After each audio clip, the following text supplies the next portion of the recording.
of just where young adults are at and how to engage them in general. And through the questions, if you have more questions about program stuff, we can maybe focus on that. Some of our young adults, and Clayton may be talking about that through some of their Q&A time as well. So.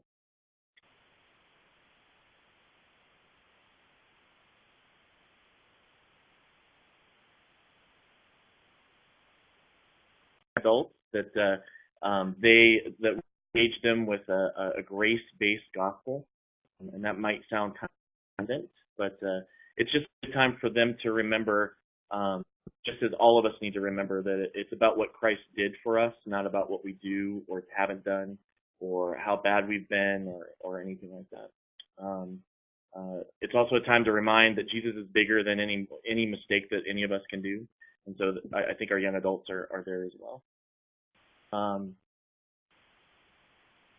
And just something else is, I mean, we as Lutherans talk about law and gospel. Law is part of that. We talk about we need to know our law, so that we need to know that, so that we know our gospel. So we just need to also know on that.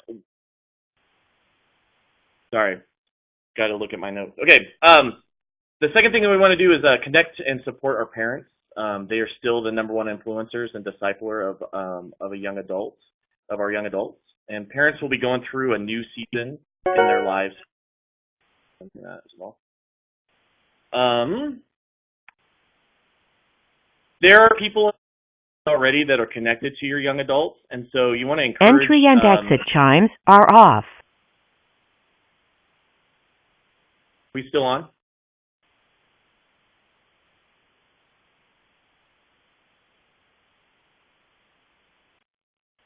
Yeah, Brandon, we're good. I just turned off the beautiful chiming noise to let us know that people are joining us. Sorry about that. You're doing great. Okay. All right.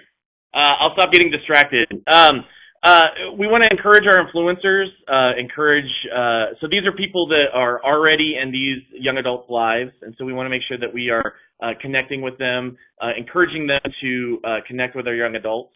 And so there's a lot of people that like they're the people that sit next to these young adults when they were in high school and before during worship, or served with them in different ministries, family, friends, that type of stuff. So we want to make sure that we are connecting with them.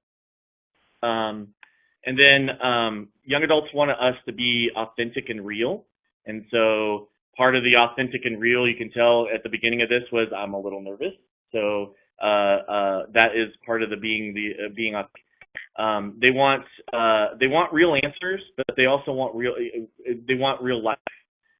So, if you don't know an answer, they would rather you kind of talk to them about, hey, I don't know, but let's find out together. Let's look at what Scripture says. Just kind of being authentic about that. Also being authentic to yourself as well. So, I'm a nerd. I like comic books. I like that type of stuff. I'm not going to pretend like I don't, just to be able to talk to somebody. Except for maybe Clayton. No. So it's kind of weird because Clayton is over here, but over here. So.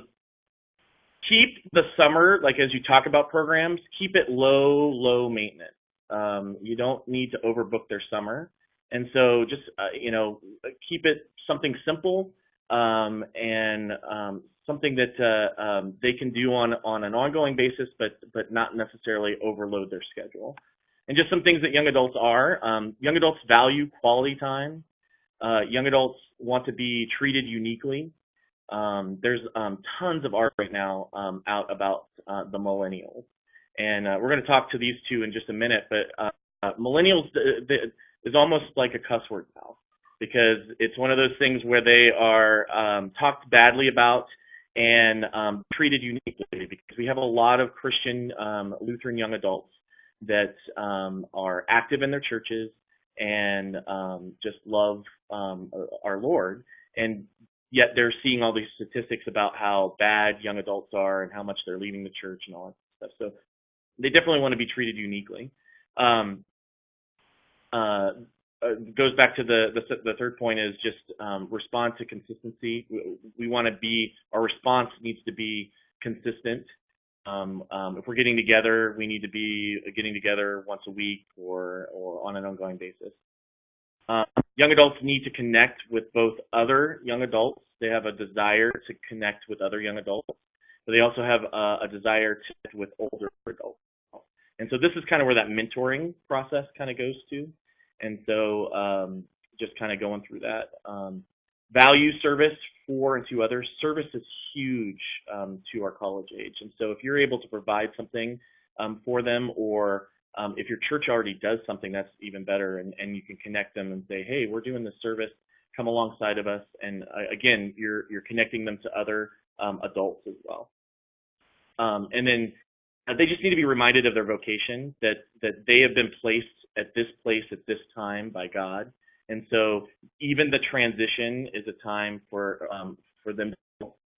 They've been called to be in this transition during the summer, the transition of being, if they're working during the summer, the friends that they have connections to, and that sort of thing. And so that's just kind of I wanted to begin with just kind of a start point. And if you have questions about those things, I know I kind of zipped through those and at the beginning kind of got flustered, but I kind of want to get to these guys and kind of ask some questions. So are you guys ready? Yes. Yes.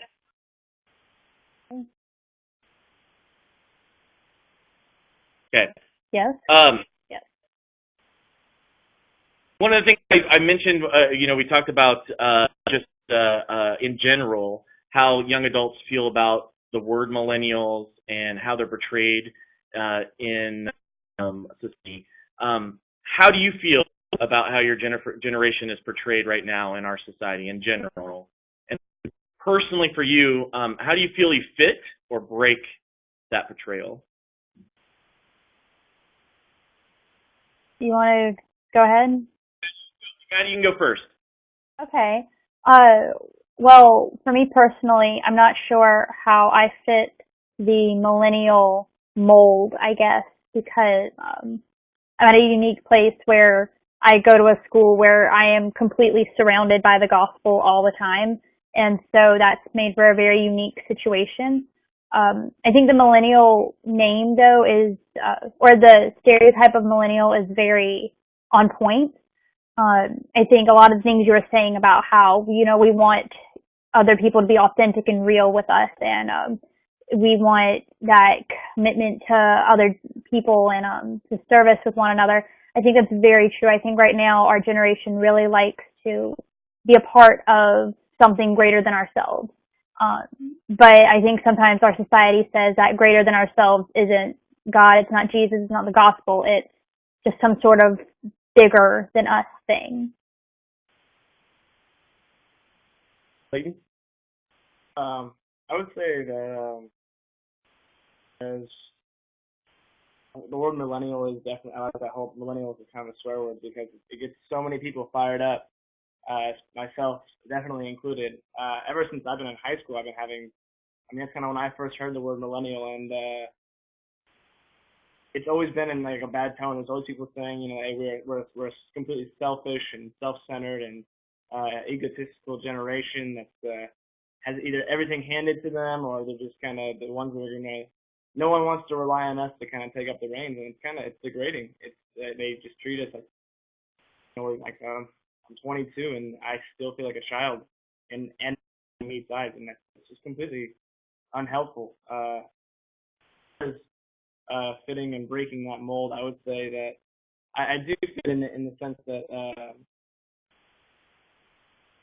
I have had a lot, I guess, not really quite how I fit, but I would say at least I break it in the sense that I refuse to accept that stereotype, and I refuse. I'm a dreamer, and I want to change the world, and I don't want to sit at home and be selfish and say it's about me. It's me. I don't see that in mine or a lot of my friends' futures, and I'd say that's where I break it. And as far as I fit, well, I'm doing my best not to fit, so I'm not sure. And to be clear, there's not. Go ahead, Maddie. Oh, I was going to say, I think right off of that, there's this whole everything is about me thing. I think a lot of it has to do with making me feel good. making me feel good about myself, making me feel good about the good that I'm doing. I think that's a lot of what the stereotype of our generation is. So would you guys say that's where the necessity of being clear about gospel, about that it's not about what you do, it's not about how good you are or how much you're doing, or even that you guys are the ones that are changing lives. It's more about what Christ does, and that it is what you do as a response to what Christ has done in your life. Yeah, I you guys think want so. to speak a little bit about that? What was that? You guys want to just like how the gospel? You mentioned kind of that you are kind of immersed in a university that is just gospel based. So just like, for you, how what part has the gospel played in your college and young adult life? For me, it's kind of changed the focus, I think. I think playing into that wanting to serve, make me feel good. Anything wrong with that and where I am, because I've been able to take whether that is I am feeling good because I am serving through Christ and because of Christ, and so that all this good that is a result of my aren't because of my own strength, but because of the strength I have through Christ. And I think it's been a really unique thing to be able to recognize that and not feel like it's all what I am capable of. I guess where the gospel fits in my college career is, I guess the best way for me to phrase it is kind of just what gets me out of bed in the morning. I mean, there's been so many times in college where there's just life beats you down, and you're just kind of, I don't know, when you're looking for something to hang on to, something to dream towards, the gospel was the only dream I have. I mean, I only get out of bed. I mean, when I look at my life, I want my life to mean something, and the only way I know it will is with the gospel, with Jesus, spending it with Him, because sometimes it's just not worth getting out of bed for. And I'd say the gospel's fit in that it's kept me alive through all this, kept me focused, and it just kept me going with purpose. And I'd say the gospel has been my purpose in my college career, whether that's, even if it's just not spreading this, going to class, the gospel's in there. Yeah. So Jesus interacts in your lives now, not only, Jesus interacts in your life now, not just as a result of your salvation. You can see that effect. Maddie, is that true for you too? I think so. I think exactly what he's saying. The gospel is the reason you get up in the mornings. That's a very true way to live, I think. Yeah, and it's there because a lot of times we're going to be reminded of the law of God as well, and we need to know that we're not going to be able to make it on our own, because we are reminded of that on a daily basis, and so it's all about Jesus. Yep. Let's talk about living at home. Parents. Now, I don't think we set this up just yet. So, Maddie, you went away to school. You're in the south, right? Southeast. I am. Yeah, and you go to school in the west. Yes, so I can't get any further west. So you're really far. And then Clayton, Yeah. you went to school at San Diego State, and so you, for most of your time, I know you moved out for a little bit, but you moved, you stayed at home most of that time. So these things can be a little bit different, because summer for Clayton is the same as every day. Summer for Maddie may be a little bit different. But let's talk about coming home, living with parents, and what is that like? And what are the joys of that, and what are the struggles of that? And maybe even give some advice to some of us of like, how can we help you, but how can we help your parents also understand some of these changes that come about? I'm going to let Clayton go first on this one, since Maddie's gone every time. Living at home is definitely a challenge. It's definitely it's kind of hard for me, because I've always had a lot of freedom. My parents have given me a lot of space, but there is a struggle in the sense that it's just, you're always going to clash. It's like, I mean, whether you're having roommates in college or roommates in at home. Whether your parents kind of change things, they change your dynamic, they make you feel like a kid again.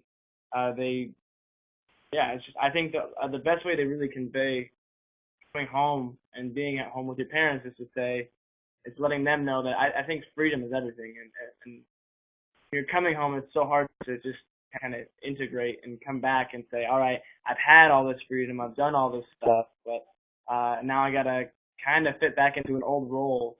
And I think there's a lot of potential when you're living at home to not have to do that with your parents. And I think that's kind of the transition of when you start becoming friends with your parents instead of rebelling, is that point where they say, okay, you've lived in this, you've lived outside of us, you have had this freedom, and now we're willing to continue to give you some of that, but at the same time, in our parent role as well as a friend role.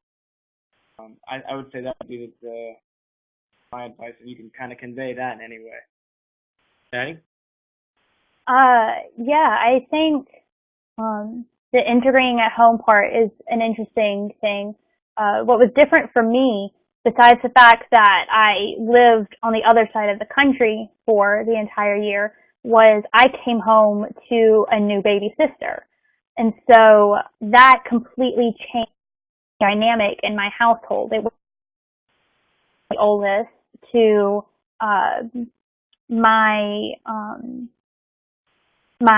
next sister kind of took the role as the oldest in the house. So how do you integrate back into that where I was the oldest of four and now she's the oldest of four because I'm not there? And I think what's been really key to readjusting to living back home is to be very open about each other's roles in the household. I think what Clayton said about, moving into that stage of being friends with your parents instead of rebelling against them, that's been really important because it's made that bridge from being a child to being more of an adult in the house. And it's been a very interesting transition to make, especially in my household, because I'm being treated like an adult, but then I'm also dealing with things like suddenly I can't get everywhere because I share a car with my sister type of thing.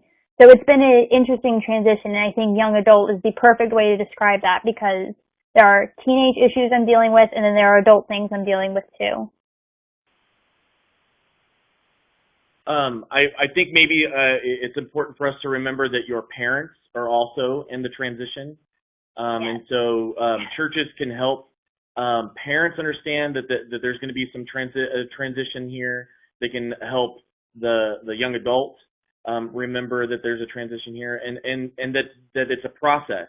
So there isn't a formula that works, and you guys have to do trial and error. And my guess would be, as both of you guys still even now are dealing with trial and error. Like right now, it's the car issue for Maddie, or it could be the absolute freedom for Clayton of I want to go here all weekend. Well, no, we have a family event on Sunday or whatever. We still want you to be a part of and all that stuff. Are there things that are kind of those kind of tensions to be managed, things things that you guys are learning to deal with between your parents, the two, you guys and your parents? And I think that's important to bring up too. There's different roles if you have siblings of how to deal with your siblings as well. Maddie, do you have anything for that?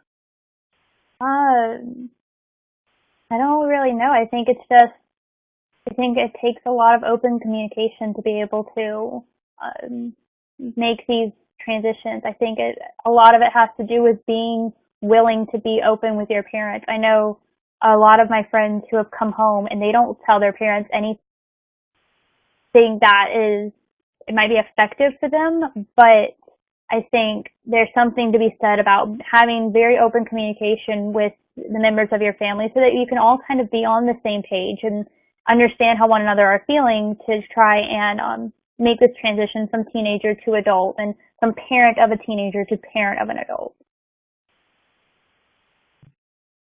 Any additions?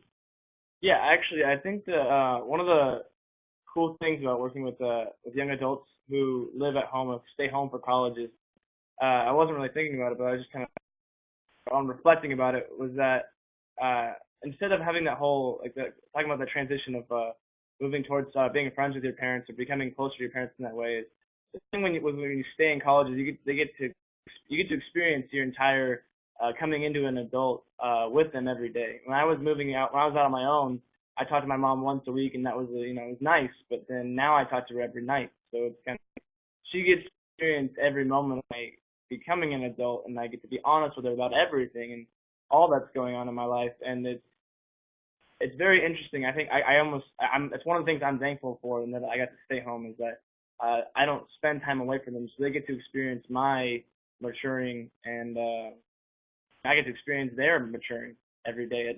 That kind of family unit doesn't get broken up at all, and I get to just be a part of everything.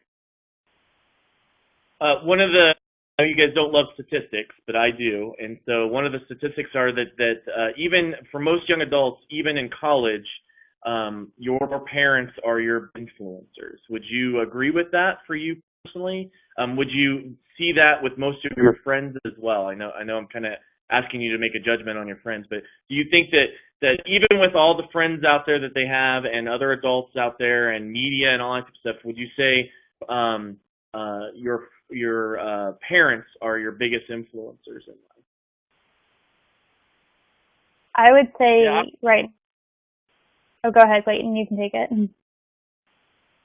I would say yes and no. I definitely have. I would say that dad is a huge influence of who I want to be, and my mom is also an influence. They're both very opposite to one another. So I kind of, I would say they're a huge influence, mostly because they really are. When you're looking for something to influence you, I guess you realize that's really all you've got, and if you really had this, and you want to be a good parent, that's kind of the best option we have. And so we may not think about it like that, but that's definitely what I think I felt in college.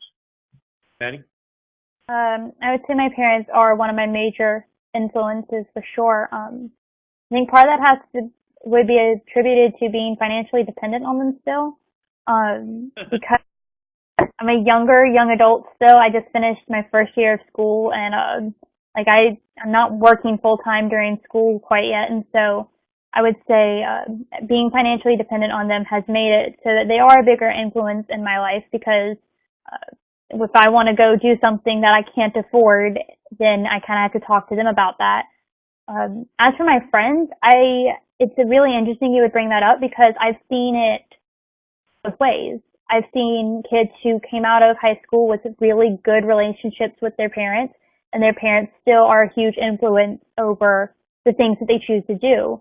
And then I have friends who did not have a great relationship with their parents, and those are the ones who want to do the opposite of what their parents say, or want to do what their parents wouldn't approve of, which is interesting to me, because that means, at least to me, that they're still letting their parents influence them, but instead of doing what they say, they're doing the opposite.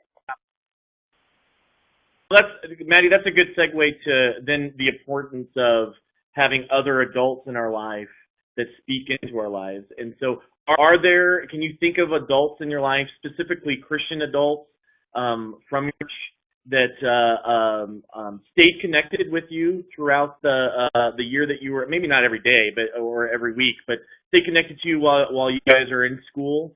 And then during the summer, have you reconnected with them, talked to them, and maybe how have you done that? Maddie, I'll let you go first. Yeah, my church you can sign up for a prayer partner, and it's been really neat. I have a prayer church, and I'll get a card from them in the mail every now and then, and that's been really cool to have. And also for me, my DCE growing up was always one of my huge mentors, and so she and I will stay in contact a good bit, and I've gone to her office since I've been home and talked to her. So things like that have been really helpful, to have those other adults outside of my parents be a part of my life still. I've had a number of I would say older adults in my life throughout impacts, and some of them have kind of come and gone, and some of them have stayed. Luckily I get to work for my DCEs, and I get to hang out with Brandon again, and so I would say that I have definitely an older adult base that I can rely on. but yeah, there's definitely I've had some mentors that have gone away as well. So I think it just depends. I mean, people that I used to rely on and I used to care about, some of them are gone, and people I've relied on, they just kind of part of life. Some wander in, some wander out, but it's kind of a good equilibrium. So let's talk a little bit about like just young adult ministry in general for you guys, and that could mean all, you know, we're talking to different kinds of churches, and so some people have an actual ministry where they get together and all that stuff. Some only have a few young adults, and there's a wide gamut in between. And so just speaking for you guys, how important is it for you guys to connect with other young adults in ministry, talking about, you know, who Jesus is, talking about listening to God's word, that type of stuff? Is it high on your list? Is it, medium? You don't care? And then obviously the why. Clayton, I'll let you go first. I think it's very important. I mean, I think it was even in your slideshow that I do crave to spend time with young adults, and when I can't spend time with Christian young adults, I spend time with non-Christian young adults. And I mean, I want to be a part of that, and I think especially when people are coming home for summer, it's so hard to reconnect and talk to them. And when you have that opportunity, I mean, I love to I'll grab onto it real quick, because otherwise, how am I going to see them? They're kind of coming back in a weird funk, and then I'm kind of over here like, should I talk to them? Should they talk to me? Are they back? Are they staying in their college working? And so I think it's super necessary to have the opportunity to do it. But at the same time, how to go about it with the specific situations of having a lot of young adults and not having a lot, it's really hard. Because like this summer, a lot late. And I mean, I don't know if I'm going to be able to make that small group or make that one-time hangout or the few hangouts we have over the summer. And I think you really have to cater to your young adults, and specifically and individually, and that can be really hard and really vague. And I know that's not exactly helpful, but I think part of doing young adult ministry is accepting the vague and the difficulty and saying, how am I willing to move past it, and what am I willing to sacrifice to cater to that to the specific age group.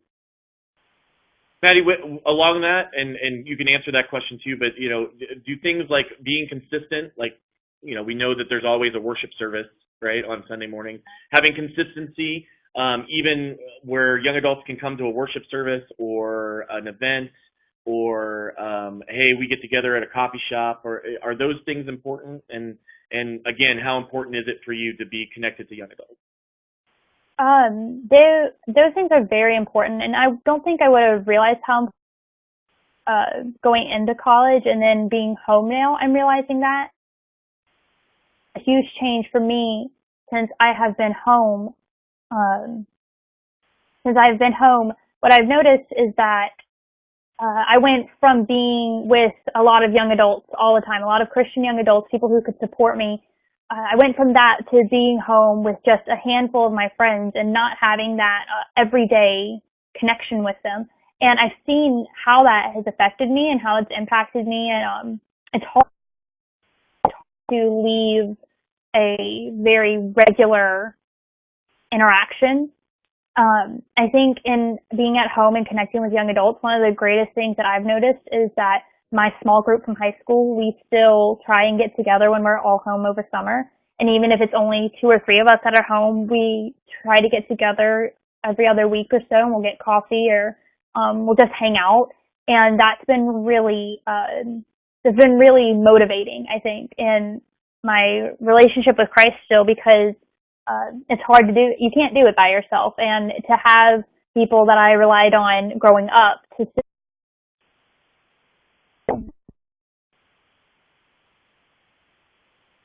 So both of you guys kind of talked a little bit about your schedule. Seems like you guys have a packed schedule for the summer. Maybe talk a little bit about what does that look like? What does your summer schedule look like? And with that, doing something specifically for young adults, how important is it to have it kind of low maintenance, not really a lot of work that goes into it, both on the planner's end, but also on just participating. So your schedule and then what's the importance to you of it being kind of easy to plug into during the summer? Maddie, I'll let you go first. The importance of ease is just, I know me and all my friends, we're all working this summer. We're busy during the day. And so for us to be able, we like to make things happen kind of like on a whim. It might be two of us just sitting around on a Thursday night and like, hey, we should call up these people and just see what they're doing. So not having things necessarily set in stone all the time is really helpful, because we don't know what our schedules are going to be. We don't know what we're going to be doing, but if we're just all sitting around and we think of something, then it's been fun just to be able to call each other up and do it, and without it being incredibly structured. Maddie, it sounds like does your church, like, are there like your DC involved with that, or is that just stuff you guys do naturally? For my group, this is kind of stuff we do naturally. We're a really unique or weird group, whatever you want to call that. We were just always really close growing up, and we've stayed connected really well. I think that's an abnormal situation for a lot of young adult groups. I don't think a lot of people leave high school and then come back and are still connected with those people. But that might also just be because I've only been gone a year, so it's not like I have really completely moved on yet. But for us, it's been a lot of anything that we've done, we have organized on our own, and we've put together on our own, and really done outside of the church, yet still kept it Christ focused. I honestly think, I mean, we deal with the same thing, so I don't know how abnormal that is. I see our young adults kind of getting together on a regular basis too, and so maybe something that we as a church need to just know is how can we engage. Let's say, Maddie, you are the leader of that. You're the one that usually contacts people. Are there ways that we can be supporting you? Should we be just, talking to you and being praying for you guys? That type of stuff. I think there's ways that the church can even engage that stuff. And again, that's communication. You guys have talked a lot about communication, of you communicating with people in your congregation, those mentors, your pastor, your DCE, those type of, but also, for us, just asking you guys, what are you guys doing? Because we probably don't know half the stuff that's going on, nor do we need to, except for to be able to pray for you and to be able to support you guys. I'll let you kind of speak a little bit more towards that question of how busy is your schedule well, this summer I'm very busy. I'm trying to plan for some trips I'm going at the end of the summer. I'm working full time, maybe a little full time, and then as well as I'm trying to study for the DAT, which is my big test that I have to pass in order to get to dental school. So and I'm applying for dental school, so there's a lot going on for me in the summer, which I think it's the same for almost any young adult coming back from college. We tend to keep busy, and when we get super busy like that, it's very easy to be kind of very, very self-focused for us, and so we kind of can be very transient and very like, we'll show up at some events and show up and not. We'll communicate sometimes really well, and other times we won't. But just because, like you said, you don't always know what's going on in our lives, and we don't even know what's going on in our lives. And you've always got friends that want to hang out because they haven't seen you in forever, and then you got other friends that are, you want to see, and there's just so much going on, and it's always just a kind of a whirlwind when you get back for summer, and when summer kicks in and do all this stuff. And so part of what I think that the church can do, and I almost love what they do, at least here. And for me, it is nice to have consistency and have a very kind of structured event, along with those random events that say, oh, that's a random event that I can make, because I can't always make the consistent ones. But for me, I like to know because I never know I don't know my schedule from week to week, and so it's nice to have something that I can say that I want to go to, and every now and then be able to go to and know that there's something I can do, and when I need to connect, I know that there's something I can go to. Because while we do as young adults kind of have a more of a natural laissez-faire kind of lifestyle, things happen sometimes they don't. It is nice that consistency, because I don't think I don't look to church to do laissez-faire kind of lifestyle. I do my lifestyle of not knowing what's going on very well. I like that the church kind of is the one thing that is I can count on to be more grounded in my life. let's kind of switch gears a little bit. For you guys, what does we talked about being authentic and real, and what does that mean for you? Like from people that members of the church, what does it mean for people to be authentic and real to young adults, to you? Clayton, I'll give that to you first.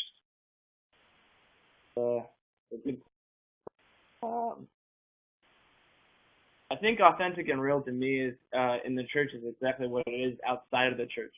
I mean, I think we've all meet those people in our lives, and that you just meet somebody and you immediately know that there's something different about them, and you can't figure out why you like them, and then eventually you come to that conclusion that they are authentic and very real, and they're very just people that you know that they're not holding back from you. There's no behind the scenes. There's no masks being worn. There's no alternate agenda. They're there because they want to be there. They're with you because they want to be with you, and there's no other reason. And if there was, they would tell you. And that's what being authentic and real to me is outside of the church with friends, and inside it's the exact same. When I look for people who are being authentic and real, I think I look for people who are with me because they want to be with me. They're there because they want to be there.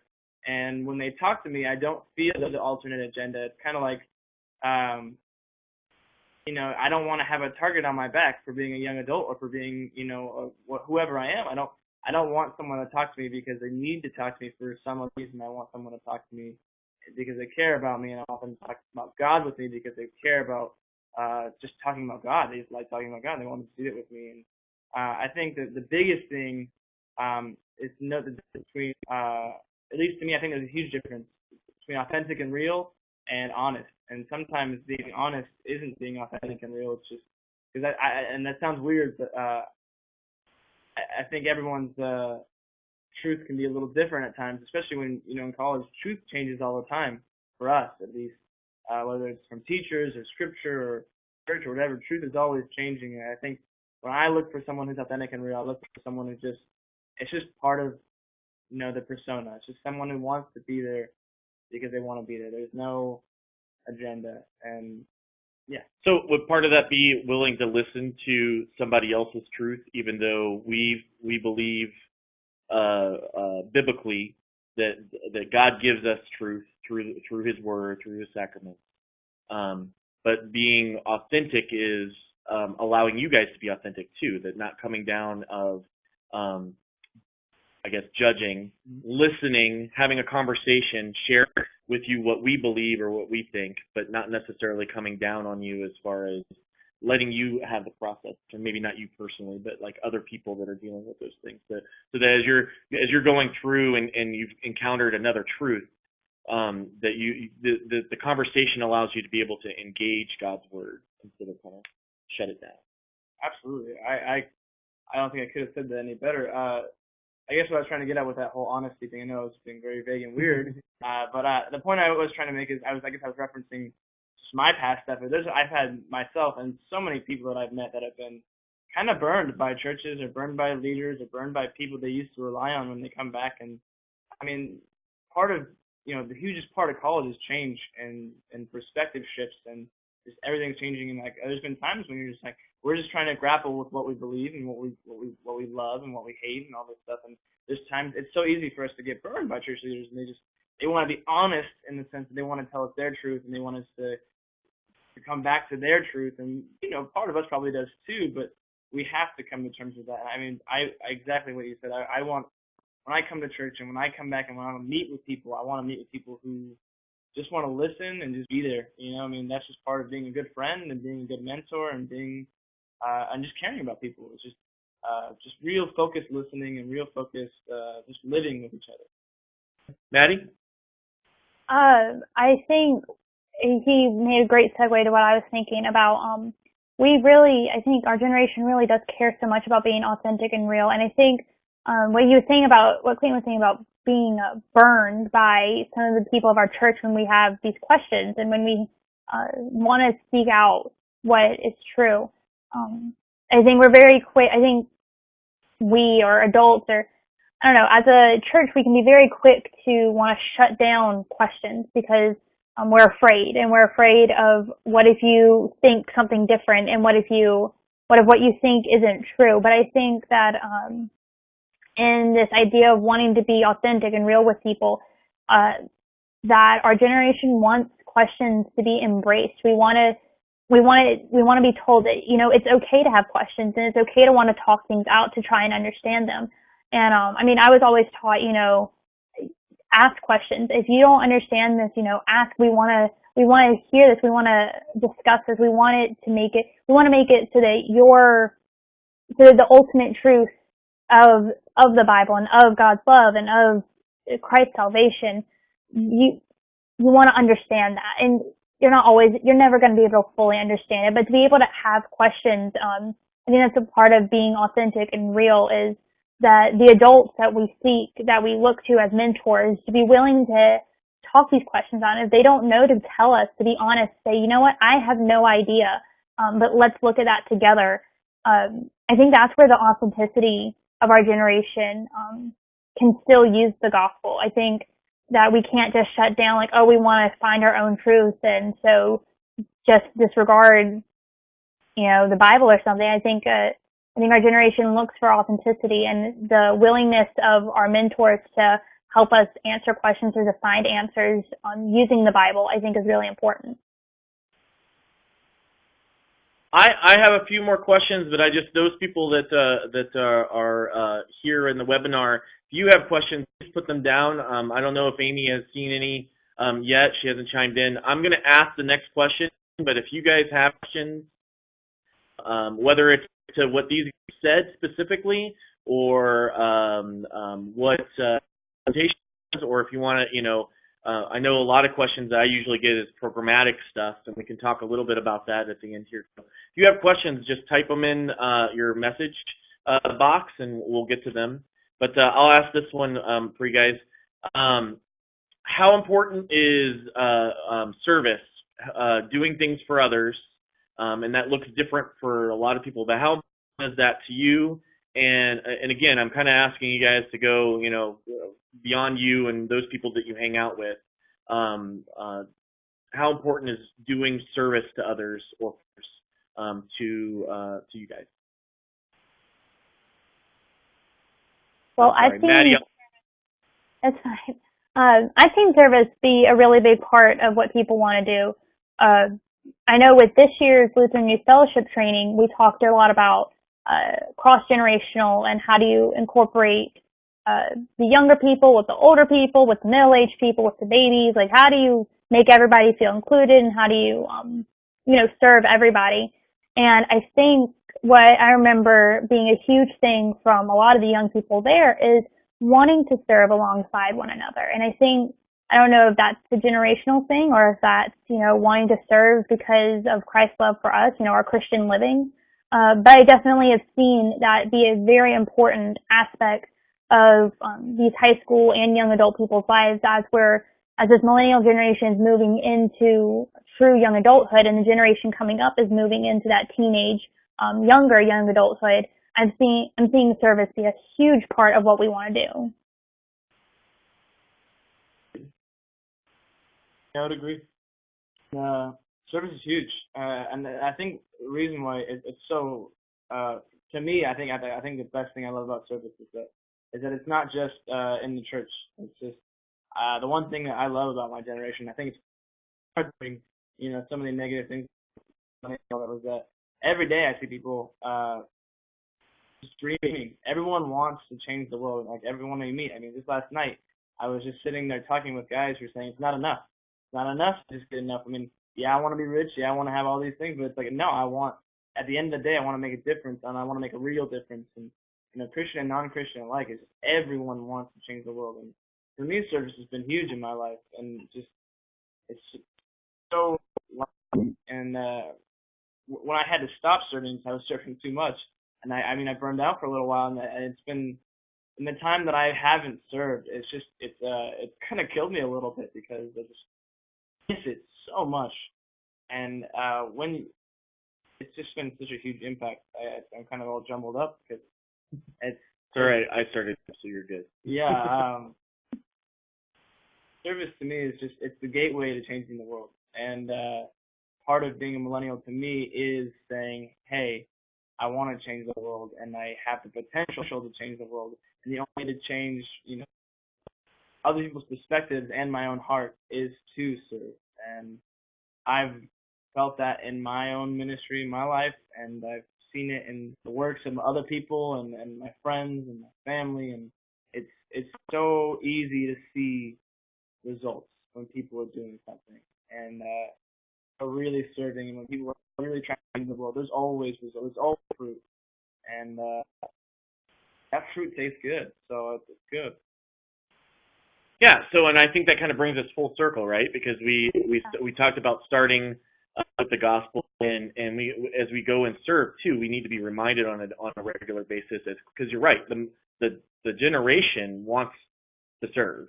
And so what is our motivation as Christians to serve? Is it because we too want to serve, or have the accolades, or have the fruits be put onto us?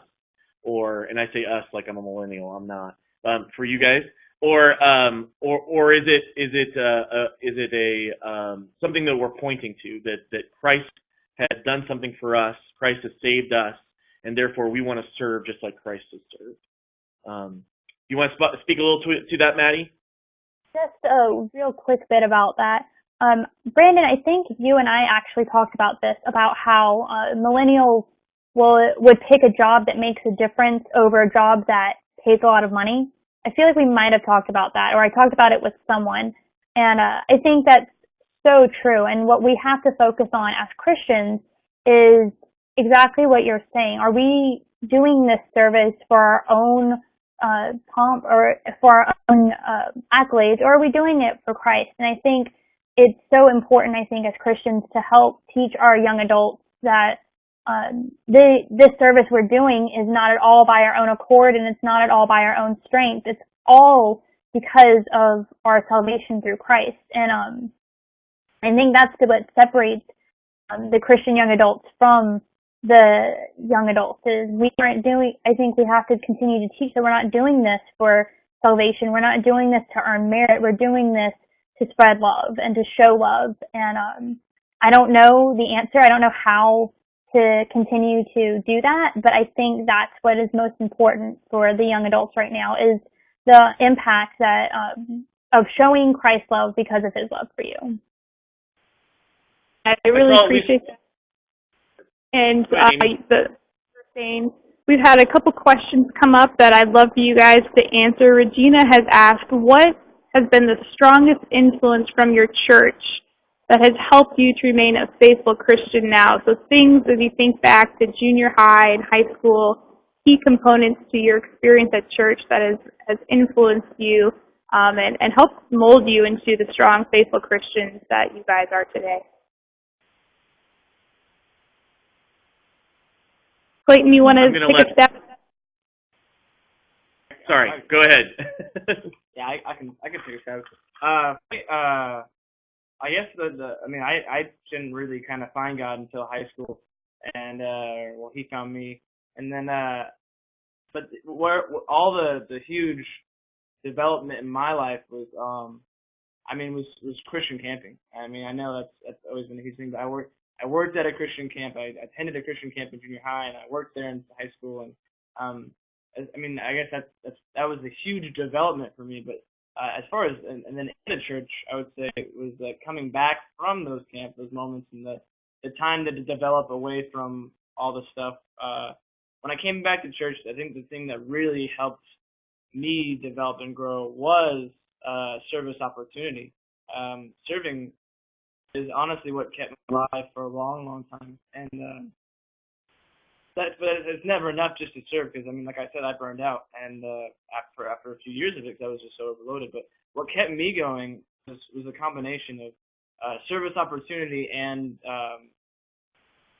follow up from my leaders, my DCEs, my mentors. Was that not only was I serving and living life with God in that sense, also I had people who were saying, hey, you may have too much on your plate. You may need some help. What's going on? Let's have a monthly, follow up. Let's talk about you. And for me, that was huge. So as I got to live my life with God personally, I also had people watching out for me and making sure that I was just a dumb kid, so I kind of needed some help. So they knew that I was, when in my immature moments, they helped me learn what it means to really follow and serve God. Thanks, Clayton. Next question is Ryan, and Maddie, I'll ask you. So there's a lot of research and articles about how millennials are leaving the church. And Ryan wants to know if you think it's important to be connected to a congregation and if the idea of church membership is something that young adults value. Well, first I'll answer for myself. As part of my required reading this semester, I read Life Together by Bonhoeffer, and that kind of completely changed my perspective on the importance of being connected to a congregation. I would say personally, I think church membership is needs to be a huge part of your Christian life because it is what holds you accountable. It is what supports you. You can't walk with Christ on your own. You can't think that you can read the Bible and understand it all by yourself. You need those other people with you. So that's on my personal end. I would say church membership is very important in finding somewhere where you can build those relationships. I think for young adults at large, I think the general consensus is, well, I don't need that. I don't need to be a part of a church that, or I just need the Bible. And so I think the push is, well, I don't need to go to church for the Bible. I can have a small group Bible study, and that's the same thing. I'm still getting spiritually fed. I'm still reading the Bible. I think those are a lot of the buzzwords that we hear thrown about. So, yeah, I think a lot of millennials are leaving the church, but I don't think they're necessarily leaving Christ. With that said, the stipulation here is what I'm speaking from is my hometown where I'm at right now is home of the Southeastern Baptist Seminary. So it's very popular around where I am. And then where I go to school is home to all the super mega churches. So I'm speaking from experience of just being very surrounded by a lot of Baptist and non-denominational movements that are very into keeping young adults in the Bible, not necessarily in the church or in a doctrine, but at least in the Bible. So I don't know if that's true for other parts of the country. I just know from what I'm experiencing. Great. Thanks, Maddie. Brandon, I have a question for you. Clayton and Maddie both have talked about the inconsistency or the vagueness of what young adult ministry might look like, or the fact that maybe they're here one week and gone the next. For you, Brandon, how have you dealt with disappointment in ministry? Maybe people not showing up to events or young adults letting you down when they don't show up for your super awesome event? A lot of prayer, and I have a great partner, DCE, that probably has to hear my disappointment more than most people need to. It's hard, and I think that's where I came to. It needs to be low maintenance. It needs, if you put a lot of time and work into something, and they have 9 other things to do, that they have a plethora of things to choose from, and you need to be okay with them not using your stuff. And the great thing that we have with our congregations is we have something to offer them on a weekly basis. We have this thing called worship. And so you can engage young adults before and after worship, and honestly, you can engage them during worship. And God engages them all the time, but for sure in worship. And so allowing that and letting that be your weekly thing is great. There's seasons. There's great, for our group, and Clayton can attest to that. We had some great years for 4 or 5 years, and a couple of years, we struggle. So when I talk about this subject, it's sometimes hard because, I don't do it well. And that, even hearing that, you hear me almost putting that on me. And it's really, God's word is the one that's going to do the work. And so we just, open space up and allow God's word to work. I know we are approaching the 1 hour limit. For those of you who are able to stay on, we're going to keep this discussion going. We have a few more questions, and then I know Brandon has some practical tips for what you can do this summer to give you some takeaways and things to apply. So if you have to leave, no worries. Thank you so much for being a part of this. We are recording it, and it will be made available at a later date if you want to catch the end of it. Otherwise, we'll just keep on going. The next question, Brandon, another. Oh, yes. Yes, Brandon? I just put those practical ideas just in case you did need to leave. You can look at some of those things. Those are worked for us personally. May work for you, may not. And I'll go through those a little bit. That's great. Brandon, another thing you talked about is the importance of communication and of connection, of staying connected to people. So I have a two-part question. The first part is for you, Brandon. How do you personally stay connected to young adults in your congregation or community? Sure. On a regular basis, communicating through phone, through texting. Sometimes Facebook, but Facebook seems to be the ghost that's going away. It seems to be kind of passé. And so, I connect with that, with young adults that way sometimes. But really, it's the one-on-one through, what are you doing? Sometimes inviting myself, but usually it's like, hey, do you want to get together? And they're busy, but they usually now have gotten to the point where they invite me to things. And so I'm like, yeah, I could do that, or maybe not. Just depending on my schedule too. And that's the thing, is you got to know your schedule. And the other thing is to remember that it isn't all about the DCE or all about the pastor or anything like that. Who are these other people that can be engaging these young adults in your congregation? They already do. How can they be intentional about doing that? And so I try to really, a lot of our young adults have other people that they're connected to and meet with them on a regular basis. I know Clayton meets with our other DCE on a basis, and did when he was doing fingers. And a lot of our young adults have other people that they connect to. Cool. So I hear you talking about the importance of one-on-one communication, of texting. For Clayton and Maddie, what social networks are you on? If Facebook's out, how are you connecting with your peers, and maybe how would you want to be connected to from people who care about you in your congregation? Well, I can attest that for me, Facebook has been more important this year than it has in the past. For some reason, all the groups that I am associated with want to use Facebook. So that's actually it's been helpful, but I don't know a lot of people who use Facebook for the general social network. I just know a lot of people who use it for the groups on there. For me, I connect with a lot of people through Twitter and Instagram. That's been really cool to connect with people from home, to be able to visually see what they're doing through Instagram, to see a quick little, they went to the doctor today, or they got Starbucks, or they passed the test. I don't know. But, Twitter's just been a cool little quick way to stay connected with people. In regards to staying connected with people from home, like Brandon was saying, face-to-face is really big. For me, because I can't necessarily just talk face-to-face with people very often, I know Skype and FaceTime have been really great. If I really need to talk to someone about or about anything, it's been really cool to be able to see them while I'm talking to them, even though they might be on the other side of the country. Awesome. Clayton, how about for you?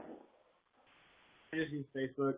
So I'm wrong. I'm sorry. Yeah, I on Facebook. It's the most stable social network to me, in the sense that when it changes, it doesn't change too much, and that's where everybody is. And yeah, sometimes you want to get rid of it because you just get tired of the social network aspect. For the most part, I use it. It's almost just necessary. Using the clubs and the groups and all that. It's just very, it's very easy to use, and pretty much everyone has it. So that's why I use it. Can I interject something? I'll kind of ask you guys if you agree with this. That letter writing or sending things in snail mail can keep you going for a couple of weeks. Feeling supported, having some stuff. Is that true for you guys? I would say so. That was really cool this year. Getting mail was always really fun. It was cool just to be able to go down and be surprised by something being in my mailbox. I would say, yeah, it does. I wouldn't say for a couple weeks. That's a really long time. But for, the next day or two, that it was a cool little pick-me-up to see things, especially like my prayer partner from church would send me a card on all the holidays, like even the minor holidays. They would send me a little card or something like that, and that was really nice. Just to piggyback real fast on what Clayton said, I think the thing with Facebook is everybody wants it to be disappearing and everybody wants to say it's awful, but at the end of the day, we're all still on it, and it's still the most effective way to communicate. So I think all day long we're going to talk about it's terrible and nobody's using it, but somehow we all do still. I can definitely appreciate that, Maddie. Thank you. Let's look for maybe one more question from the group. Right now we have one from Jonah, and again I'm going to start with Brandon on this one. What are ways that in your ministry and your congregation that you have been intentional about reaching out to people who are not already a member of your church, maybe they're not even a Christian, and getting them to be a part of your group and your young adult ministry? What are ways that we can include people who are not connected to the church? I think an overall theme of this that I didn't use this word at all in the presentation, but relationships is extremely important. And so it really works best if that person is already connected to another one of those young adults. And so for, if Clayton's bringing somebody to youth group, then that works better than going out and let's say, evangelizing to somebody and saying, hey, come to our group, or going to a college. I'm not saying that those don't work. Those ways don't work. I've found it easier to talk to somebody when they already have a connection, because for me, I don't typically know the person. But again, if I'm using Clayton or Matt as an example, and they bring someone to let's say our 6-week Bible study or to church, then they trust their friend that they're not going to put anybody in trouble. They're going to introduce them to somebody that is going to turn them off or whatever. They're more interested in they trust their friend. And so it helps me to build a relationship with that young adult that's a non-Christian, or maybe de-church. They used to go to church, but they're just not interested. They know who God is, know who Jesus is, but they just sometimes don't know where their faith is right now. And so I think that helps me is to be able to have somebody that they're already connected to. Great. And with that, we'll go ahead and segue into practical ideas. Brandon, I can see how this might go into your first point of really recruiting and training up your young adults to help in the ministry themselves. So if you still have a question, we can get to that, but otherwise let's go ahead and move into some of the practical ideas, Brandon, that you have on the slide. Yeah, again, the first one would be is use young adults in leadership. Now, not every young adult is a leader, so I mean you need to be okay with that. But one way that you could maybe tweak that is use your young adults with the gifts that God has given them. And so if you have somebody that is really good with hospitality, but they're not really wanting to be a leader in something, then great. Have them, if they're a great cook, have them cook something or that type of stuff. Really utilize them in leadership. I think that Maddie both exhibit this very well. Clayton, did his Spirit Fingers for 3.5 years, 3 years, and still has a passion to do. Still does other service, but was doing that, and that's a homeless ministry in San Diego. San Diego he did. And Maddie, I'm sure is a leader in her church, but has also been a leader in her district and for the Synod on Lutheran Youth Fellowship. And so I just think it's important that those that want to serve, let them serve. They're looking to serve, so place them. Ask them what they want to do and see what they can.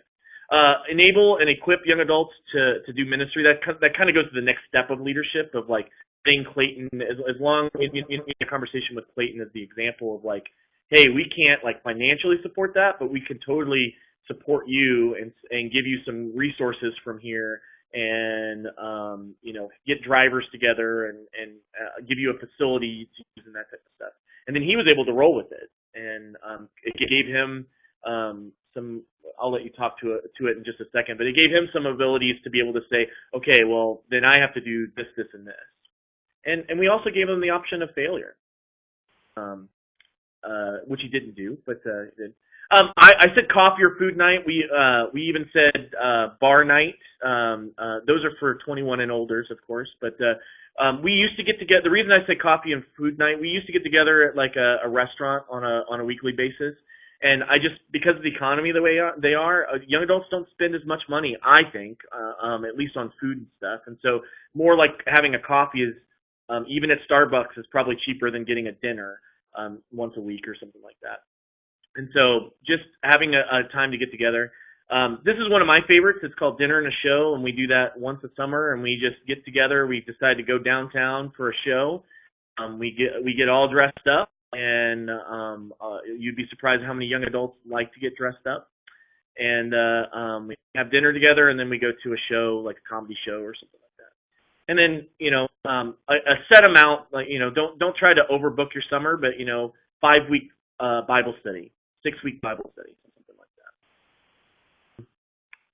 Just some other resources that you have, I just wanted to highlight.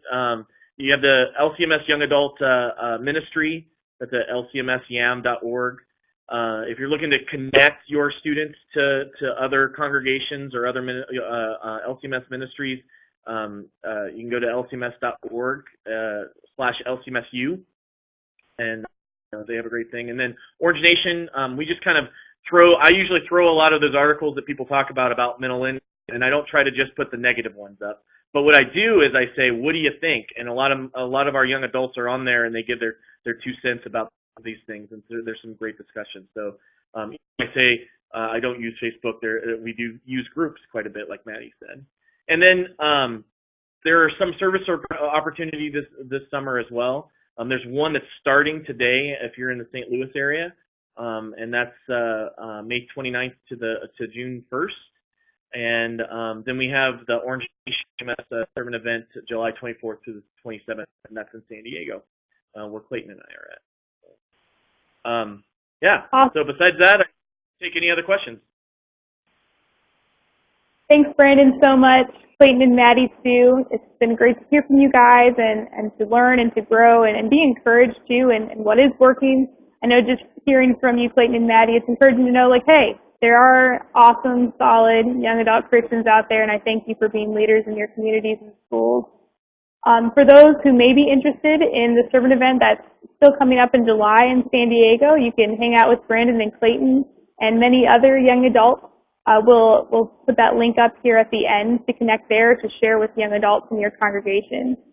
Otherwise, we'll call it a wrap for today. Again, we'll put the recording online, and our next webinar will be June 18th at the same time, 1 p.m. Eastern Time, and we're going to talk about intergenerational youth ministry. So Maddie touched on this a bit. We'll have a whole webinar. Yes, it is exciting, Maddie. We'll have a whole webinar just talking about what does it look like to have youth and adults and everywhere in between working together and encouraging each other and growing together. So thanks for joining us. Enjoy the rest of your day, and we'll talk to you again soon. Thanks. Thanks.